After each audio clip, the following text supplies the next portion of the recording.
Tapi informasinya saya dengar, hari ini rutan KPK juga masih mintain uang tahanan. Oh iya, saya dengar itu kemarin itu. Iya, Bahkan nilainya uang terkumpul miliaran. Betul. Katanya diperiksa Dewan Pengawas. Tapi kembali lagi saya nggak percaya Dewan Pengawas bekerja benar. Artinya Dewas ini ya kalau misalnya nggak mampu ya udah pensiun aja lah. Iya. Oh, diperpanjang setahun lagi.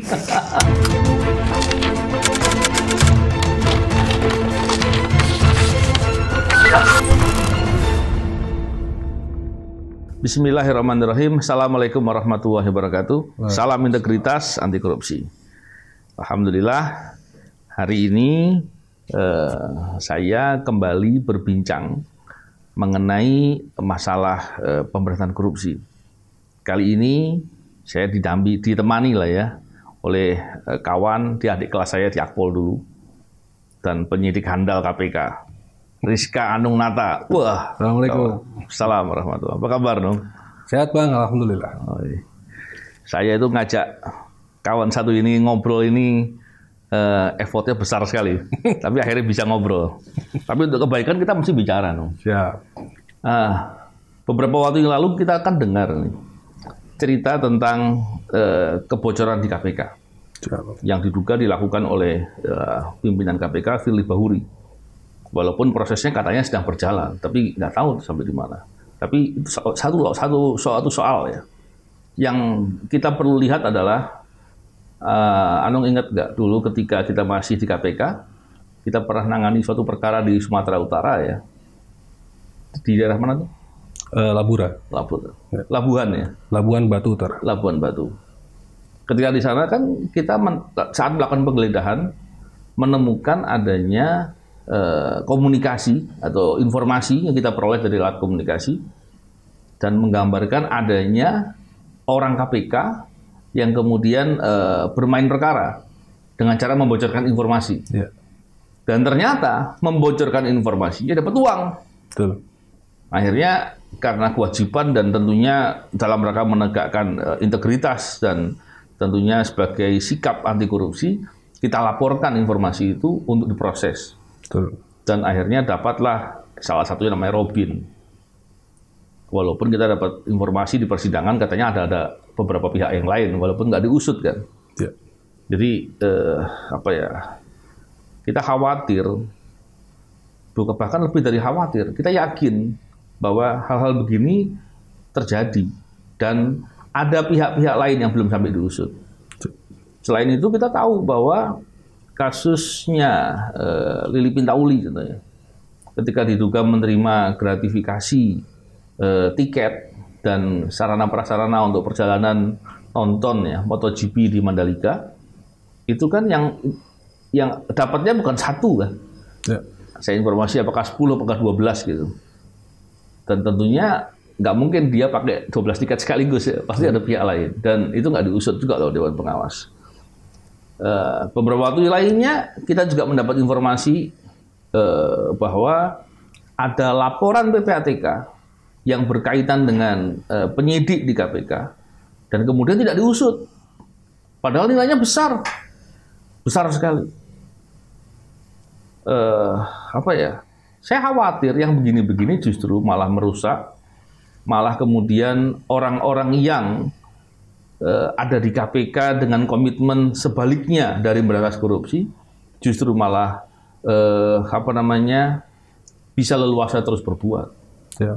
Gimana pandangannya, Anung? Bang, terima kasih. Kita satu persatu dulu. Kalau tadi Abang bilang pertama kasusnya Robin ya memang pada saat itu memang kebetulan Satgas kami yang sedang menangani dan pada saat itu memang saya beranggapan dan teman-teman beranggapan bahwa nggak mungkin kalau itu terjadi karena di saat kita masih di sana kan kita sangat ketat. Yeah. Kita satu sama lain saling mengawasi, kemudian senior-senior di sana itu memang patut untuk dicontoh. Selain karena setiap saat diingatkan, memberikan wejangan, memberikan petua, juga dia menunjukkan dengan contoh tauladan dia. Nah, kebetulan di sana saat itu saya sendiri pada saat itu marah dan merasa tidak mungkin.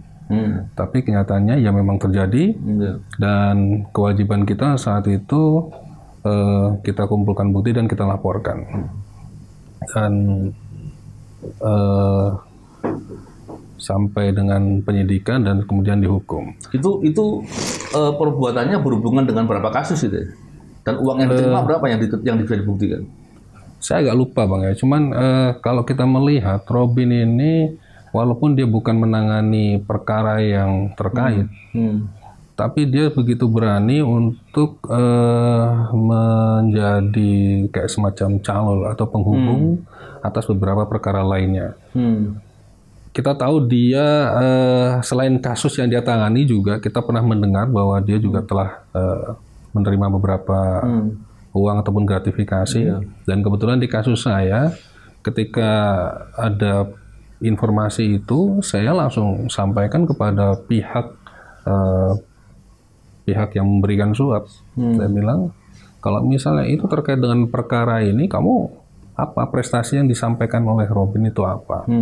Ataupun apa yang terkait dengan satgas kami itu apa? Coba kamu buktikan. Akhirnya dia sampaikan bahwa memang selama ini dia mendapatkan informasi dari Robin.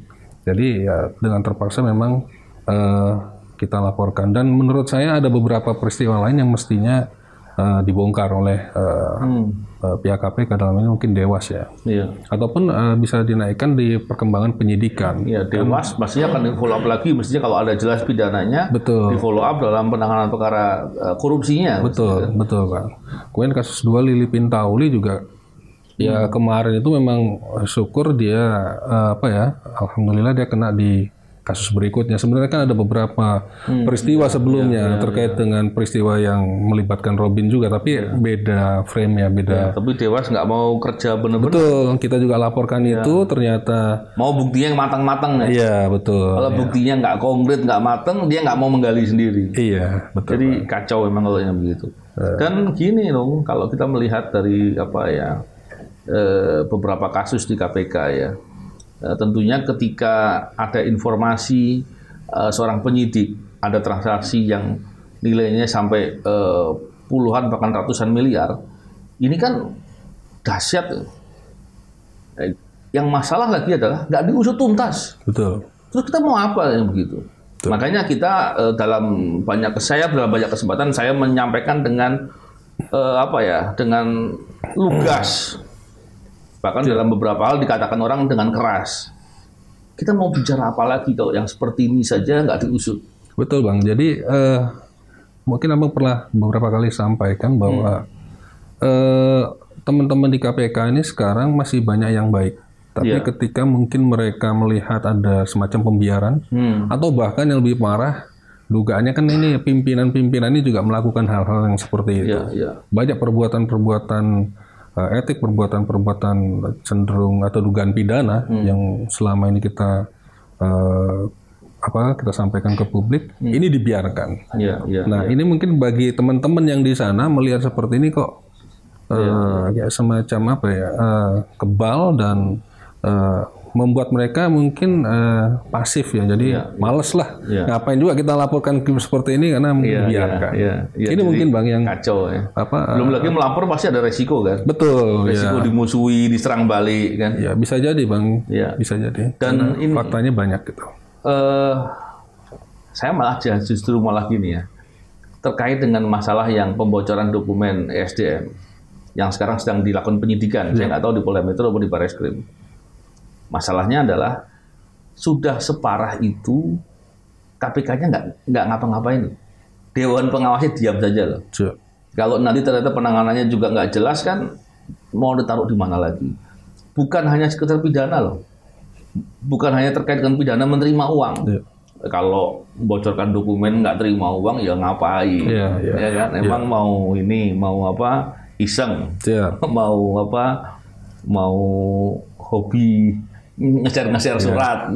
Emang nggak ada hobi lain gitu kan. Memang Bang. Itu aneh. Tapi poinnya gini. Bocorkan dokumen saja. Dokumen atau informasi rahasia itu pidana. Apalagi kalau kemudian, atau saya yakin lah, ada sesuatunya. Dan itu bisa jadi pemerasan atau suap.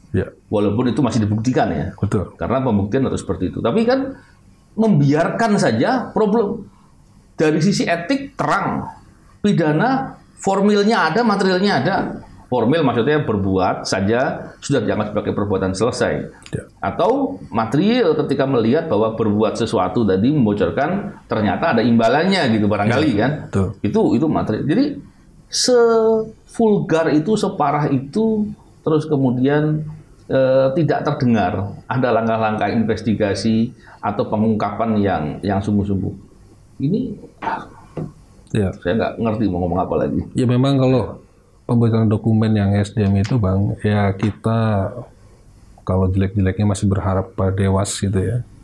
Walaupun kita nggak yakin juga, dari pengalaman saya dulu beberapa kali kita melaporkan kasus yang mana juga, baik itu Robin, kemudian Lili segala macam, terkesan memang lambat dan kayaknya menunggu momen ketika didukung oleh situasi dan kondisi dia mau. Cuman ketika mungkin ada sesuatu hal yang kayaknya tembok besar, dia sengaja melambat gitu. Saya kalau melihat lambat itu bukan karena memang dia kesulitan dalam penanganan. Oh iya. Saya melihat ada konflik of interest. Betul. Ada konflik of interest. Padahal Pak Mahfud kemarin bilang gitu, kalau pejabat ada konflik of interest mau ngapain lah? Iya, konflik of interest kan induknya korupsi kan dari konflik of interest. Betul. Kalau ada konflik of interest, bagaimana mau ngawasi?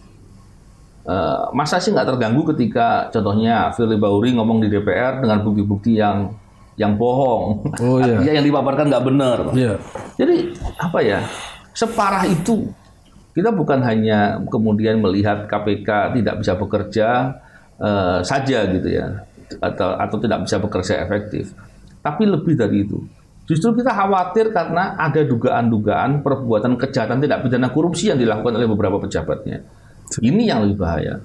Dan tadi, kalau yang itu nggak diusut, saya khawatir kawan-kawan yang baik, yang bekerja baik, kemudian dianggap, lo sama aja gitu. Coba. Atau mungkin orang-orang itu yang nakal tadi, bikin fitnah. Bisa saja fitnahnya direkam gitu kan. Diomongin bahwa itu si A itu terima uang sekian. Yang kita kalau lihat jumlahnya nggak masuk akal, ini sakit atau gila ngomong gitu kan. Kan ngawur gitu kan. Jadi melihat situasi seperti itu, saya khawatir situasi itu malah berbalik. Orang yang nakal-nakal justru menuduh orang-orang di KPK yang baik kemudian berbuat korupsi. Padahal yang nakal ini buktinya valid. Diusut juga tidak. Terus kemudian dia bikin fitnah-fitnah atau bikin framing-framing seolah-olah yang baik-baik itu justru yang berbuat jahat. Ini bahaya. Atau gimana tuh kalau melihat situ? Marah nggak itu kira-kira kalau gituin? Ya Bang. Ya mungkin kita melihat dari beberapa contoh orang yang di sana ya. Udah banyak ada penyidik yang mungkin sekarang sudah kembali ke kesatuan, sudah masyhur namanya, masuk dalam memiliki kekayaan yang di luar ini ya, di luar kewajaran.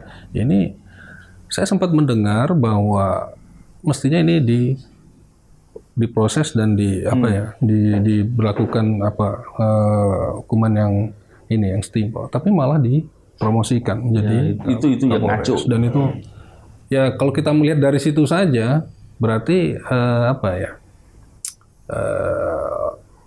sangat kondisinya udah sangat rusak.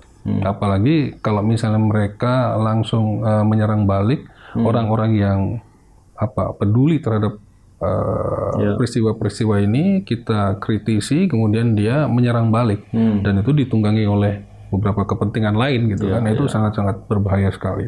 Dan kita, saya pribadi kalau melihat seperti itu akan melawan. Dan gini, saya ingat dulu ketika KPK belum punya rutan. Kita kalau menangani perkara itu nitipkan tahanan ke Polres atau mungkin ke rutan-rutan yang ada. Bisa jadi ke Polda, Polres. Ketika nitip ke sana, karena sistem pengawasan terhadap tahanan itu kurang kuat, itu yang kemudian tahanan-tahanan tersebut ditemui oleh pihak-pihak tertentu bersekongkol ya. Akhirnya keterangan-keterangannya disetting dan lain-lain. Itu menjadi masalah buat kita dalam penanganan perkara. Belum lagi kalau kemudian tahanan-tahanan tersebut dimintain uang. Ketika dia dimintain uang, ya gimana ya? Artinya di satu sisi itu masalah, dimintain uang, dan kemudian ada tahanan korupsi, pelaku tidak pidana korupsi yang kemudian bisa bayar gitu kan. Dia bisa memanfaatkan situasi dengan dimintain itu, membuat dia lebih nyaman gitu. Iya, iya. Tapi ada juga kan tahanan korupsi yang sebetulnya dia juga nggak kaya juga gitu kan. Betul. Nah kan jadi masalah. Itu dulu seperti itu. Sehingga masa Wamenkumhamnya waktu itu Mas Denny Indrayana, KPK kemudian didorong untuk bisa mempunyai rutan sendiri. Pertama Guntur itu Bang ya. Ya. Dan kemudian rutan itu dibuat sedemikian rupa dengan perlakuan yang sama. Ya. Mau pejabat, mau siapapun ditahan, perlakuannya sama. Ya kita ingat itu Bang, waktu itu pertama kita yang melakukan penahanan di situ. Iya. Pak siapa itu yang dari Korlantas itu kita masukin situ. Iya. Dan saya ingat waktu itu, waktu kita masih satu satgas, ketika kita menitipkan tahanan di beberapa tempat Polres, kita selalu tekankan kepada Polres perlakukan tahanan ini dengan normatif saja, dan tidak ada dibolehkan untuk dijenguk selain dari izin dari lawyer dan dari penyidik gitu ya. Dan siapa yang mau jenguk adalah orang yang disetujui sama yang bersangkutan, sama yang ditahan, dan kemudian diketahui oleh kita. Tujuannya agar tidak orang lain yang ada kaitan dengan perkara bisa datang dan kemudian mengintervensi atau mengancam atau membujuk dari tahanan tadi. Jadi itu sebetulnya bisa membantu kegiatan KPK dalam mengungkap perkara. Tapi informasinya saya dengar hari ini rutan KPK juga masih mintain uang tahanan. Oh iya, saya dengar itu kemarin itu. Bahkan nilainya uang terkumpul miliaran. Betul. Katanya diperiksa Dewan Pengawas, tapi kembali lagi saya nggak percaya Dewan Pengawas bekerja benar. Padahal kalau dilihat dari kewenangannya, seandainya itu benar, walaupun saya yakin benar, maka apakah KPK berwenang menangani perkara itu sendiri sebagai perbuatan tidak pidana korupsi? Kalau dari perkiraan saya, mestinya nggak berwenang. Kenapa? Karena levelnya bukan penyelenggara negara atau penegak hukum. Dia harus sampaikan ke penegak hukum lain. Kira-kira bakal dilaporkan nggak itu? Kalau menurut ketentuan kan dia wajib Bang ya. Dia wajib ya. Kemudian, tapi pasal 108 ayat 3 betul. Wajib dia melaporkan apabila menemukan tindak pidana. Tapi kita melihat sejarahnya juga. Dewas ini kan sangat tidak terlalu reaktif terhadap hal seperti ini, atau sampai sekarang protektif ya. Oh iya. Mungkin gini Bang, perlu kita suarakan juga ini, bisa suarakan juga, kita sampaikan beberapa hal yang patut didengar oleh masyarakat, karena ya, Abang bilang tadi benar itu, ketika kita membiarkan tahanan kita dimasuki atau disusupi oleh orang luar, maka kita akan tahu dari berita acara pemeriksaan ketika kita sudah melihat di pertama dia sudah baik, kemudian dia berubah. Nah, disitulah kita bisa melihat. Dan ini cenderung ketika mereka melakukan satu kesalahan akan diikuti kesalahan lain, seperti misalnya dia akan bayar, atau bisa jadi dia izin keluar ataupun berobat gitu ya. Seperti kita ketahui kemarin salah satu bupati di Madura itu kan, dia izin keluar berobat, ternyata di sana ada peristiwa dia sama istrinya atau dia ketemu dengan beberapa orang untuk melakukan upaya-upaya. Seperti itu Bang. Mestinya Dewas ini ya kalau misalnya nggak mampu ya udah pensiun aja lah. Diperpanjang setahun lagi. Jadi apa coba? Jadi kalau melihat situasi tadi, saya justru melihatnya semakin parah dan kita gregetan melihat situasi itu. Kenapa? Karena kita dulu adalah salah satu bagian orang yang membangun KPK. Betul Bang. Menguatkan KPK agar bisa bekerja benar. Tapi KPK-nya semakin lama semakin lemah, dilemahkan, dipasung. Sekarang udah ICU loh bayangin. ICU-nya. Atau bisa juga kita laporkan Dewas karena dia tidak melaporkan peristiwa itu mungkin. Iya, jadi kacau. Nah, makanya kita berharap nih diskusi ini semoga bisa didengar juga sama Dewas. Kalau kan nanti Dewas kirimin aja linknya untuk dengar lah. Biar masa sih keberadaannya Dewas tidak mau untuk membantu memulihkan KPK dari ICU gitu. Betul. Kalau kita lihat Bang ya, kita nanya sedikit lah gitu. Iya Bang, kita nanya ke teman-teman kan ya. Kita banyak tanya bahwa nama-nama besar di situ kan cukup ini ya, memberikan warna dulu Bang ya, kita berbicara dulu. Mestinya dulu sekali ya. Cuman saya mengalami sendiri ketika ada beberapa hal yang harus bersentuhan dengan Dewas, kelihatan sekali mereka tidak sangar dulu. Gitu. Kita sebetulnya nggak terlalu berharap sangar deh. Normatif aja enggak. Bayangkan, saya masih ingat ketika pelaporan terkait dengan kebocoran informasi rahasia di kasusnya ESDM. Yang abang bareng-bareng itu sama teman-teman lain. Ada pimpinan KPK yang lain, mantan pimpinan ya. Saya hadir di situ juga untuk bersama-sama melaporkan. Itu ketua Dewan Pengawas yang bilang, kami nggak bisa. Kan kita protes, kenapa kok laporan-laporan nggak dilanjut dengan benar dan lain-lain. Mereka bilang, kami itu punya tugas tapi nggak punya kewenangan. Ya, kalau gitu ngapain bekerja? Daripada malu mengundurkan diri. Betul. Atau meminta itu diperbaiki. Iya. Kalau terus diam saja dan kemudian seolah-olah tidak ada apa-apa. Iya. Masalah di KPK sudah sedemikian parahnya, kemudian tidak ada upaya yang tidak ada seperti kerisauan lah atau kekhawatiran atau jangan-jangan nggak tahu. Dia sudah lama Bang. Dia sudah 3 tahun ya waktu bertugasnya dia. Betul. Ketika dia mengalami ini, mestinya dia sadar dan mencari cara supaya dia difasilitasi kalau misalnya terkait kewenangan. Kalau saya curiganya memang dia tidak mau diberikan kewenangan. Tidak mau diberikan kewenangan sehingga dia santai-santai aja seperti ini. Dan dia kalau misalnya ada peristiwa seperti yang kemarin abang laporkan dengan beberapa orang lainnya, itu dia tinggal angkat tangan saja. Ini bukan nggak punya kewenangan saya. Selesai dia. Ya kalau kemudian ketidakpedulian itu terjadi kepada orang masyarakat umum, walaupun itu kurang elok lah, nggak baik karena nggak peduli sama negara, tapi kita masih agak bisa memaklumi. Tapi kalau ketidakpedulian itu terjadi kepada pejabat yang punya fungsi, yang punya tugas pokok dan fungsi dan tanggung jawab untuk bekerja itu, khianat itu Bang berarti. Aduh, kacau. Khianat terhadap amanat yang diberikan kepadanya. Alasannya, saya kan nggak ada kewenangan. Susah jadi kalau seperti itu. Kita bincang-bincang ini bukan kemudian dendam atau marah atau apapun. Tapi pastilah ketika pemberantasan korupsi itu dikhianati, dibajak, pastilah kita semua harus marah. Nggak boleh biarin. Betul. Dan sikap ini bukan sentimen pribadi. Tapi ini adalah kepentingan untuk menjaga agar harapan memberantas korupsi di Indonesia itu betul-betul ada dan masih ada menyala. Betul. Kalau kurang emang kurang, kalau lemah emang lemah. Kondisi ini sangat buruk. Kita khawatir kalau ini dibiarkan semakin lama semakin rugi kita. Dan orang-orang baik semakin lama semakin meninggalkan KPK. Dan apa yang kita mengharapkan lagi? Apakah kita mau KPK dibubarkan? Saya kira sulit untuk membangun KPK